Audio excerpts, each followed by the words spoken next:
You will need scissors, glue, paint, a paintbrush, and a pencil. Start out by drawing a half circle on your page. Then draw a large hot dog separately.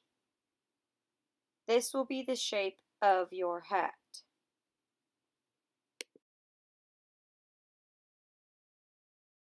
After your hat is drawn, take your scissors and cut out your hat. Make sure you are watching your children to make sure that they are cutting on the lines and not where they should not be cutting. Continue cutting until you have both parts of your hat cut out. After cutting out your hat, apply a thin line of glue to the hot dog part of the hat and glue the top part of your hat together. Allow time to dry.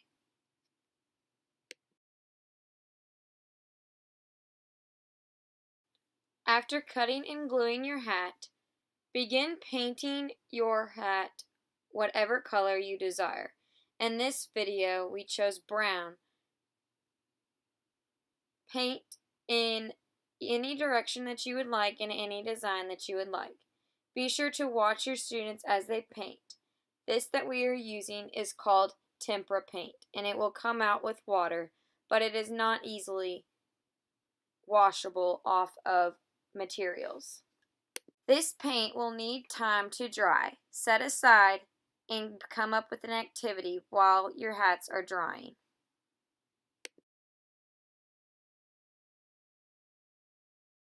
Next, we are drawing the lines for our straps of the back of our hats. Start by taking a ruler and drawing a straight line and copying it over and over again until you have as many as needed. After the lines are drawn, take your now dry hats and take your pieces of paper that we had cut out and glue them to the back of the hat. A small dab will work for both sides of the hat. Be sure to attend the children as they need it. Once the hats are done drying, the student and or the teacher can write the student's name on the front of the hat so that it is personalized to the way that they choose it to be. After this, your hats are ready to wear. Have a fantastic time. Today we are reading Caps for Sale. Lexi, what is this called? The cover page. Megan, what is this called? The spine. Allie, what does the author and illustrator do? Write the book. What does the illustrator do? Make the pictures. And Haley, if you had to guess, what would this book be about? Hats. Let's begin now. Once there was a peddler who sold caps, but he was not like any ordinary peddler, carrying his wares on his back.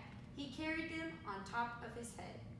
First, he had on his own checked cap, then a bunch of gray caps, then a bunch of brown caps, then a bunch of blue caps, and on the very top, a bunch of red caps. He walked up and down the streets, holding himself very straight so as not to upset his caps. As he went along, he called, "Caps, caps for sale, 50 cents a cap." One morning, he couldn't sell any caps. He walked up the street and he walked down the street, calling, "Caps, caps for sale, 50 cents a cap."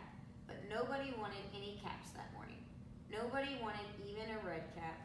He began to feel very hungry, but he had no money for lunch. "I think I'll go for a walk in the country," he said. And then he walked out of town slowly, so as not to upset his caps. He walked for a long time until he came to a great big tree. "That's a nice place for a rest," thought he, and he sat down very slowly under the tree and leaned back little by little against the tree trunk so as not to disturb the caps on his head. Then he put up his hand to feel if they were straight, first his own checked cap, then the gray caps, then the brown caps, then the blue caps, then the red caps on the very top.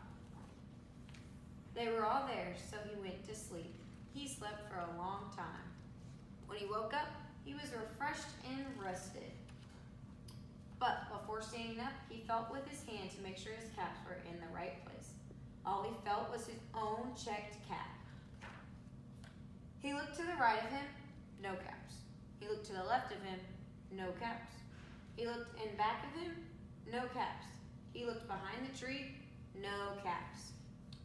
Then he looked up into the tree, and what do you think he saw? On every branch sat a monkey. On every monkey was a gray or a brown or a blue or a red cap.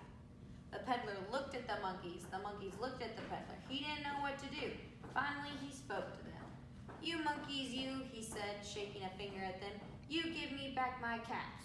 But the monkeys only shook their fingers back at him and said, "Tss, tss, tss." This made the peddler angry. So he shook both hands at them and said, "You monkeys, you give me back my caps."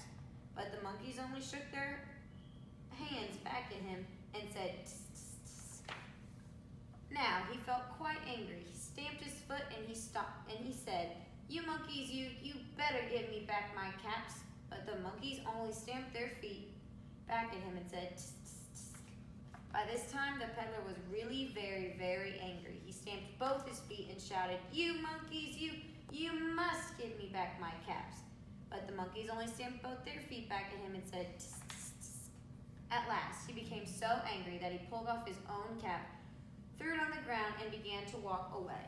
But then, each monkey pulled off his cap, and all the gray caps and all the brown caps and all the blue caps and all the red caps came flying down out of the tree. So the peddler picked up his caps and put them back on his head. First his own checked cap, then the gray caps, then the brown caps, then the blue caps, then the red caps on the very top. And slowly, slowly he walked back to town calling caps, caps for sale, 50 cents a cap. The end. So now we're going to add movement to our words. So you're going to repeat after me and do the movement, okay? So, 5 little monkeys, 5 little monkeys, sitting in a tree, sitting in a tree, teasing Mr. Alligator, teasing Mr. Alligator, can't catch me, can't catch me. Along came Mr. Alligator, quiet as can be. Along came Mr. Alligator, quiet as can be. And that monkey ride out of another person there with us. That monkey ride out of that tree. Well, then you know what? 4 little monkeys sitting in a tree. 4 little monkeys. Okay. So now you guys are going to perform it for me. 5 little monkeys sitting in a tree, teasing Miss. 5 little monkeys sitting in a tree, teasing Mr. Alligator, can't catch me. Along came Mr. Alligator, quiet as can be. For struggling learners, have them do the motions of the song instead of singing it. Allow the classmates to sing, and they just do the motions.